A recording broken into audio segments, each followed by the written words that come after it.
किसी रिलेशनशिप में आने के बाद या किसी के साथ शादी होने के बाद धीरे धीरे करके अगर आपकी सोशल लाइफ बिल्कुल खत्म हो गई है तो उसके पीछे कारण ये हो सकता है कि आपका पार्टनर या आपका हस्बैंड या वाइफ नार्सिसिस्ट है।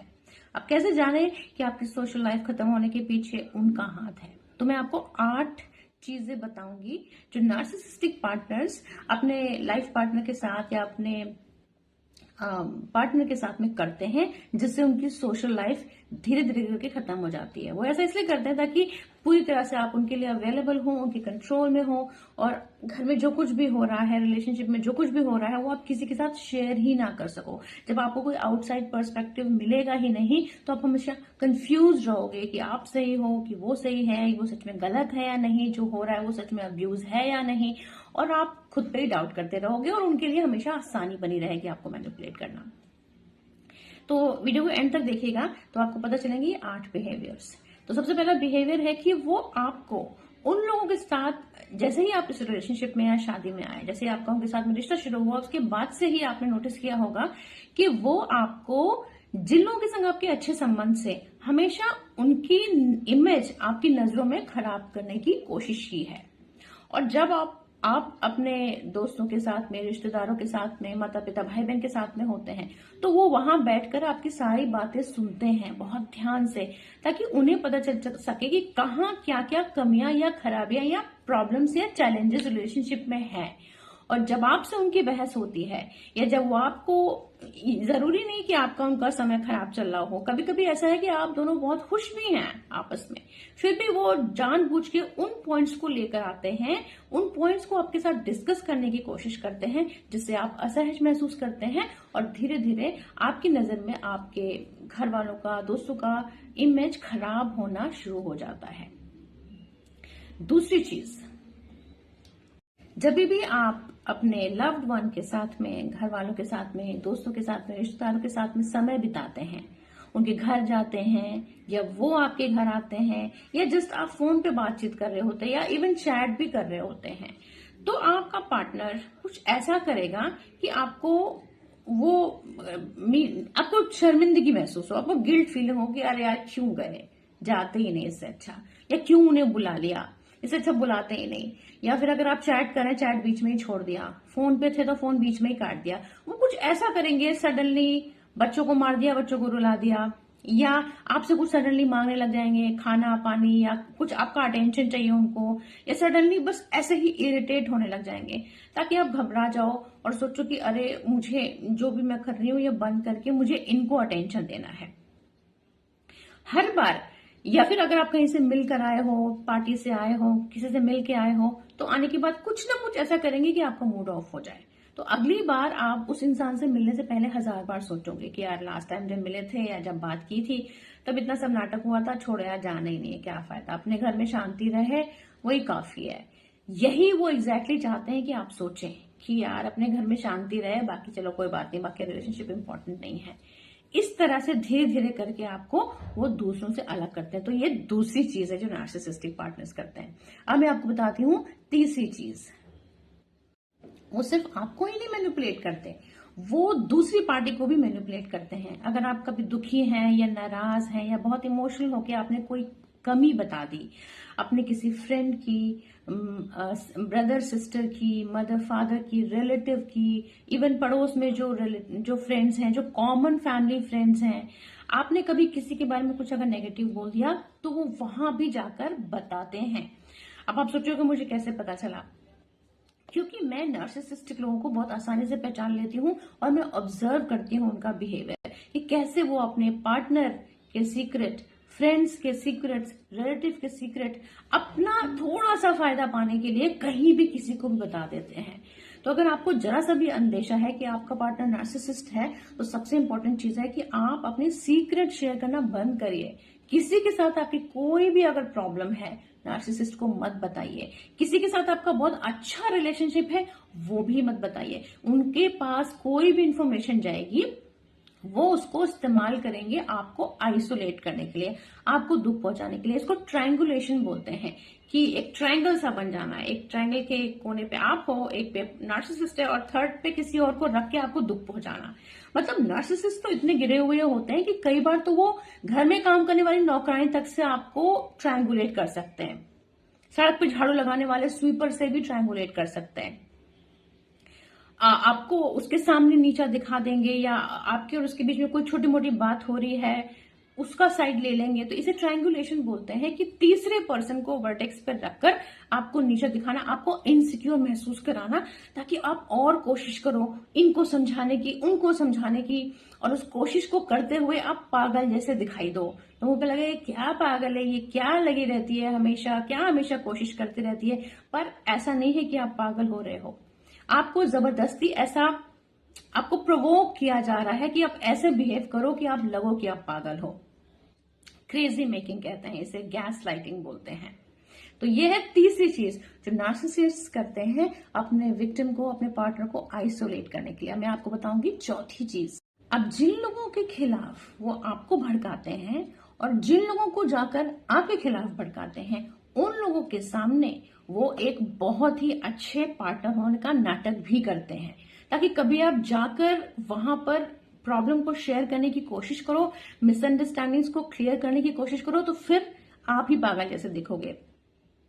लोग आपको बोलेंगे कि अरे वो तो बेचारे तुम्हारे बारे में इतना सोचते हो और तुम ऐसे बोलते हो, क्योंकि वो जब उस पर्सन के सामने होंगे, आपके सामने भी और आपके पीठ पीछे भी, वो हमेशा ये दिखाने की कोशिश करेंगे कि वो आपकी कितनी परवाह करते हैं, आपकी कितनी बात मानते हैं, आपके बारे में कितना सोचते हैं। इवन आपके पीठ पीछे भी आपके बारे में सोचते रहते हैं, चाहे भले वो आपके लिए कुछ ना कर रहे हो। ये मैं नार्सिसिस्टिक पार्टनर्स के बारे में बता रही हूँ। नार्सिसिस्टिक पार्टनर्स हमेशा कोशिश करते हैं कि हर किसी को लगे कि वो एक बहुत अच्छे पार्टनर है। वो जितने बुरे घर पे होते हैं उतनी ही ज्यादा वो बाहर एक्टिंग करते हैं। वो जब घर से बाहर जाएंगे आपसे प्यार से बात करेंगे, फोन पे लोगों से आपका जिक्र करेंगे, ऐसे कि लगेगा कि अरे आपकी कितनी चिंता, आपकी कितनी परवाह करते हैं। तो आप कोशिश भी मत करना कहीं जाकर कोई मिसअंडरस्टैंडिंग क्लियर करने की, क्योंकि आप ही बेवकूफ जैसे दिखोगे। क्योंकि कोई इंसान अगर नार्सिसिस्ट होता है तो वो ये इंतजाम पहले से ही करके रखता है, और उसने अगर नहीं किया है तो वो नार्सिसिस्ट नहीं है, वो बस एक बेवकूफ इंसान है। नार्सिसिस्ट बहुत चतुर होते हैं, बहुत शातिर होते हैं। जो दिमाग, जो एनर्जी उनको अपना घर परिवार को अच्छे से चलाने में लगाना चाहिए, उसी एनर्जी को वो, उसी समय को, उसी पैसे को, उसी इमोशन को वो हमेशा इस्तेमाल करते हैं ये इमेज बनाने के लिए समाज के सामने कि वो एक अच्छे पार्टनर हैं, अच्छी माता या अच्छा पिता है। तो आप सोचना भी मत कि कहीं जाके आप कोई मिसअंडरस्टैंडिंग क्लियर करने की कोशिश करोगे, क्योंकि आपकी इमेज जहां तक है ऑलरेडी वहां पे खराब बनी हुई है, और उनकी बहुत अच्छी इमेज भी बनी हुई है कि वो आपकी कितनी परवाह करते हैं, आपके पीठ पीछे भी आपके बारे में सोचते रहते हैं। अब मैं आपको बताऊंगी पांचवी चीज जो नार्सिसिस्ट करते हैं अपने पार्टनर्स को आइसोलेट करने के लिए। कई बार वो डेलिबरेटली ऐसा करते हैं कि अगर किसी ओपिनियन पे कोई आर्ग्यूमेंट चल रहा है आपका किसी के साथ में, या सपोज नेबरहुड में किसी के साथ आपका कोई झगड़ा या कुछ प्रॉब्लम हो गई, या किसी ने आपके बच्चे को मार दिया या कुछ कर दिया, तो आप वहां जाके बात कर रहे हैं, स्कूल में टीचर्स के साथ में, पड़ोस में लोगों के साथ में, या कहीं भी कोई भी अनबन हो गई है, या किसी रिलेटिव्स के साथ में कोई हल्का फुल्का मतभेद हो गया है। नार्सिसिस्टिक पार्टनर वो बिल्कुल मेक श्योर करेंगे कि वो सिचुएशन में पहुंचे और वहां पे दूसरे पर्सन का साइड लें आपके आंखों के सामने। लेकिन ये भी वो बहुत चतुराई के साथ में करते हैं। वो ये दिखाते हैं कि वो आपकी भी परवाह करते हैं, लेकिन क्योंकि आप थोड़ा पागल से हो, थोड़ा दिमाग कम है, इसलिए वो आपका साइड ना लेके जो समझदार है उनका साइड ले रहे हैं। इससे क्या होता है, उनकी एक अच्छी महान समझदार इंसान की इमेज बन जाती है और आप फिर से आपकी पागल जैसी इमेज बन जाती है। तो कभी भी एक्सपेक्ट मत करो अगर आपका पार्टनर नार्सिसिस्ट है कि किसी तीसरे इंसान के साथ आपका कोई प्रॉब्लम है या कोई मिसअंडरस्टैंडिंग है तो वो उसमें आपका साइड लेंगे।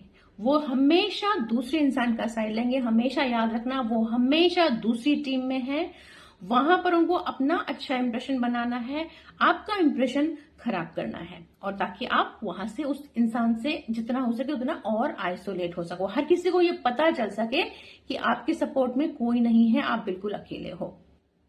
क्योंकि एक अकेले इंसान को, एक अनसपोर्टेड इंसान को अब्यूज करना, मैनिपुलेट करना, कंट्रोल करना बहुत आसान होता है। अब बात करते हैं छठी चीज जो नार्सिसिस्ट अपने पार्टनर के साथ करते हैं। जैसे ही आपका रिलेशनशिप या आपकी शादी स्टार्ट होती है, वो आपके सभी रिलेशंस, सभी फ्रेंडशिप्स के बारे में सारी जानकारी बहुत ही जल्दी जल्दी पता करने की कोशिश करते हैं। अब रिलेशनशिप या शादी नई नई होती है और वो आपकी बातों में इंटरेस्ट लेते हैं, तो आपको लगता है अरे इस इंसान को तो मुझ में कितना इंटरेस्ट है, ये मुझे कितना समझना चाहता है, इसको कितना ज्यादा मेरी लाइफ में इंटरेस्ट है। तो आप भर भर के सारा अपना शेयर कर देते हैं, किसने क्या कहा, किसने क्या कहा, किसने कैसे दुख पहुंचाया, किसने कैसे सुख पहुंचाया, किसने आपके लिए क्या क्या अच्छी चीजें की हैं। तो अब जिन लोगों ने आपको कभी भी कहीं भी कुछ भी दुख पहुंचाया है, अब उनके पास, वो नार्सिसिस्ट के पास वो इन्फॉर्मेशन पहुंच गई है। अब उस इन्फॉर्मेशन को लेकर वो आपको उस इंसान से दूर करने की आसानी से कर सकेंगे। आपको उसके अगेंस्ट भड़काएंगे, उसको आपके अगेंस्ट भड़काएंगे, मिसअंडरस्टैंडिंग्स को और बढ़ाएंगे। और जिन लोगों के आपने बारे में आपने ये बताया कि अरे वो इंसान तो मुझे बहुत मानता है, मेरी फलानी चाची मुझे बहुत प्यार करती है, या मेरा फलाना कजन मुझे बहुत प्यार करता है, या मेरी फ्रेंड है जो मुझे बहुत मानती है, अब वो उनके लिए थ्रेट हो गए। क्योंकि अगर आपको प्यार करने वाले बहुत से लोग होंगे तो आपको कंट्रोल कैसे किया जाएगा? फिर कंट्रोल तो नहीं कर पाएंगे, फिर ना ही आपको अब्यूज कर पाएंगे, ना ही आपको एक्सप्लॉइट कर पाएंगे। तो अब इन लोगों पे एक अलग तरह का फोकस रहता है कि यहाँ पे चीजों को खराब कैसे करें। यहाँ पे एक अलग अप्रोच होता है, यहाँ पे क्रिएट करी जाती है नई मिसअंडरस्टैंडिंग जो कभी थी ही नहीं। आपके मन में कुछ डाल दिया, कुछ उनके मन में डाल दिया, या कुछ नहीं अगर हो पा रहा है तो जब भी आप उससे बात करेंगे, उनसे मिलने जाएंगे, कुछ ना कुछ बहुत बड़ी प्रॉब्लम घर पे हो जाएगी कि आपको रिग्रेट होगा कि मैंने वो समय वहां क्यों दिया, उस समय मुझे फोन रख देना चाहिए था, या मुझे नहीं जाना चाहिए था रिलेटिव के घर में, मुझे यहाँ रहना चाहिए था ताकि घर का माहौल खराब ना होता। और सिचुएशन वो आपको ऐसा प्रेजेंट करेंगे कि जैसे आप कारण थे। अगर उस समय आप नहीं गए होते या आप फोन पे नहीं होते तो वो प्रॉब्लम नहीं होती, जबकि ऐसा कुछ भी नहीं है। वो बच्चे को मारना थोड़ी देर डिले भी कर सकते थे, या बच्चों के आपस में झगड़ा हो गया है तो उनको देख सकते थे अगर आप फोन पे थे, या आप रिलेटिव्स के यहाँ गए थे तो कोई इंपॉर्टेंट डिसीजन वो रुक सकता था, कोई भी ऐसी चीजें तो रुक सकती थी, और खाना भी वो अपने आप से ले सकते थे। अगर 6 महीने बाद आपकी किसी बुआ का फोन आया है तो आपको इतनी परमिशन है कि आप उनसे बात कर सकते हैं।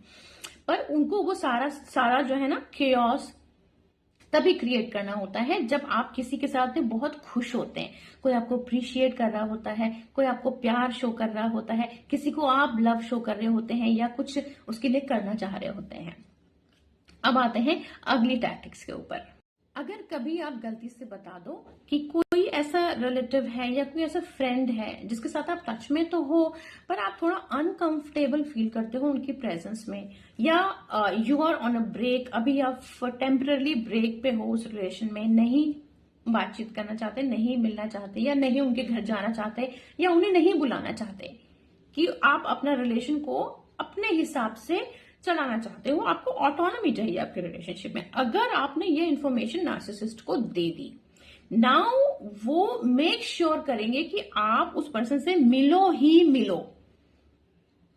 वो एक्ट करेंगे जैसे वो केयर कर रहे हैं कि नहीं नहीं आपका सब कुछ सही हो जाए। वो उधर भी ये शो करेंगे कि उनको कितनी चिंता है कि आप दोनों साथ में सही से रह लो और मिल लो और जो प्रॉब्लम है वो खत्म हो जाए। पर यहाँ पे इंटेंशन ये है कि वो आपको ऑकवर्ड पोजीशन में डालना चाहते हैं ताकि आप अंदर से कमजोर महसूस करो, एंग्जाइटी महसूस करो, और वो आपके ऊपर एम्पावर्ड फील कर सके, वो आपको ओवर पावर कर सके अपने इस बिहेवियर से, आपको और जो भी आपकी फ्रेंड या रिलेटिव या फैमिली मेंबर्स है उन दोनों को ऑकवर्ड पोजीशन में डालकर, ताकि वो इंजॉय कर सके वो जो डिफरेंसेस है आपके बीच में, और वो जो ऑकवर्डनेस में जो डायनेमिक्स आपके बीच में होगी, जो बातचीत का तरीका होगा, जो डिस्कम्फर्ट दोनों तरफ होगा, उसको वो बैठ के देख के इंजॉय करना पसंद करते हैं। क्योंकि इससे नार्सिसिस्ट होते ही इसीलिए क्योंकि वो इनसिक्योर होते हैं, और एक इनसिक्योर पर्सन जब किसी को तकलीफ में देखता है उसको अंदर से राहत महसूस होती है कि हाँ मैं इतना भी इंफीरियर नहीं हूं, ठीक हूं मैं, क्योंकि दो लोगों की लाइफ में भी प्रॉब्लम्स हैं, जो मुझसे ज्यादा इंटेलिजेंट है, स्मार्ट है, देखो उनकी लाइफ में भी प्रॉब्लम है, तो वो ऐसे प्रॉब्लम लोगों को देकर राहत महसूस करते हैं। अगली चीज, अगर आपका किसी के साथ में रिलेशनशिप खराब हो जाए उनकी वजह से या किसी भी वजह से, अब ऐसे लोगों के साथ में नार्सिसिस्ट जीवन भर रिश्ता बना के रखते हैं, क्योंकि उनको, मैंने जैसे कहा ना स्टार्टिंग में, वो आपकी टीम में नहीं है। वो हमेशा आपको ये सटल लेवल पर दिखाते रहेंगे कि मैं हमेशा दूसरी टीम में हूं। तो जब वो ऐसे लोगों के साथ में सोशलाइज करते हैं जो क्लियरली आपको डिसरिस्पेक्ट करते हैं, क्लियरली आपको हेट करते हैं, क्लियरली अगेंस्ट हैं आपके हर तरीके से, वो सेम जेंडर के लोग हो सकते हैं, वो ऑपोजिट जेंडर के लोग हो सकते हैं, वो उनकी कोई रोमांटिक इंटरेस्ट भी हो सकते हैं, कोई भी हो सकता है, या आपके खुद के रिलेटिव्स हो सकते हैं, उनके कोई रिलेटिव्स हो सकते हैं, वो उनके साथ में दे विल मेक श्योर कि उनके साथ तो टच में रहना ही रहना है, ताकि टाइम टाइम को आपको ये फील करा सके कि देखो मैं तुम्हारी टीम में नहीं हूं, और तुमको नफरत करने वाला तुम केवल तुम्हारे साथ प्रॉब्लम, जिस इंसान के साथ तुम्हारी प्रॉब्लम है वो सिर्फ मैं ही नहीं हूं, दुनिया में और भी बहुत से लोग हैं जिनसे तुमको प्रॉब्लम है, देखो तुम तो हो ही ऐसे, इसीलिए तुमको सबसे प्रॉब्लम है, केवल मैं ही थोड़े ना हूं, और भी हैं। और हर बहस में वो आपको याद भी दिलाएंगे तुम्हें तो सबसे ही प्रॉब्लम है, तुम्हें तो हर किसी से प्रॉब्लम है, तुम्हारी तो बनती किससे है, एक किसी इंसान का नाम बता दो जिससे तुम्हारी बनती हो। तो ये 8 तरीके हैं। इसके अलावा और भी बहुत सारे तरीके होते हैं जिससे अपने पार्टनर्स को नार्सिसिस्ट आइसोलेट करते हैं। वो रोमांटिक रिलेशनशिप्स में भी होता है, जैसे वेस्टर्न कंट्रीज में लिव इन रिलेशनशिप्स बहुत कॉमन है, वहां पे मैरिज नहीं भी है, लेकिन फिर भी अगर कोई नार्सिसिस्टिक रिलेशनशिप में साथ में सिर्फ रह रहा है एक हाउस होल्ड के अंदर, तो वहां पर भी ये चीजें होने लग जाती हैं। और इंडिया में जैसे है, या इंडिया, पाकिस्तान, बांग्लादेश, ऐसे कंट्रीज में जहां पे मैरिजेस होती है, अरेंज मैरिजेस होती हैं या लव मैरिज है, जो भी है, तो मैरिड लाइफ में भी ये चीज होता है कि बहुत ही जल्दी, बहुत ही स्पीड में आपकी सोशल लाइफ जीरो हो जाती है अगर आप एक नार्सिसिस्टिक के साथ आपकी शादी हो जाती है। तो क्या आपने कोई और भी नार्सिसिस्ट का कोई और भी बिहेवियर ऑब्जर्व किया है कि कैसे वो आइसोलेट करते हैं? तो आप मुझे प्लीज कमेंट्स में बताइए। और जैसे मैंने नार्सिसिस्ट पार्टनर के बारे में बताया, नार्सिसिस्ट फ्रेंड्स भी ऐसा करते हैं, फ्रेंड ग्रुप में आपको आइसोलेट करेंगे। ऐसे ही नार्सिसिस्टिक नेबर्स होते हैं। इवन स्पिरिचुअल कम्युनिटीज में भी जो नार्सिसिस्टिक मेंबर्स या लीडर्स होते हैं वो भी ऐसा करते हैं। एक नार्सिसिस्ट चाहता है कि मेरे आसपास के सारे लोग केवल मुझसे मतलब रखें, मैं किसी से भी मतलब रख सकता हूं या रख सकती हूं, लेकिन बाकी लोग सिर्फ मुझसे मतलब रखेंगे, मैं ही सेंटर ऑफ अटेंशन रहूं हमेशा, कोई और सेंटर ऑफ अटेंशन नहीं होना चाहिए। और divide and rule non stop चलता रहता है नार्सिसिस्ट के आसपास के रिलेशनशिप में। लेकिन सबसे खराब कंडीशन जो वो होती है स्पाउस की। नार्सिसिस्ट अपने स्पाउस को अपनी प्रॉपर्टी समझते हैं कि ये इंसान तो मेरे लिए ही है बिल्कुल, चाहे वो कितना भी कोशिश कर ले, लेकिन वो बराबर लगे रहते हैं उसको आइसोलेट करने में। अगर आपको ये वीडियो रिलेटेबल लगता है तो प्लीज इसको लाइक करिए, शेयर करिए, और अगर आपका कोई एक्सपीरियंस है या आपका कुछ ओपिनियन है इस मैटर में तो प्लीज वो भी शेयर करिए। वीडियो देखने के लिए आपका धन्यवाद।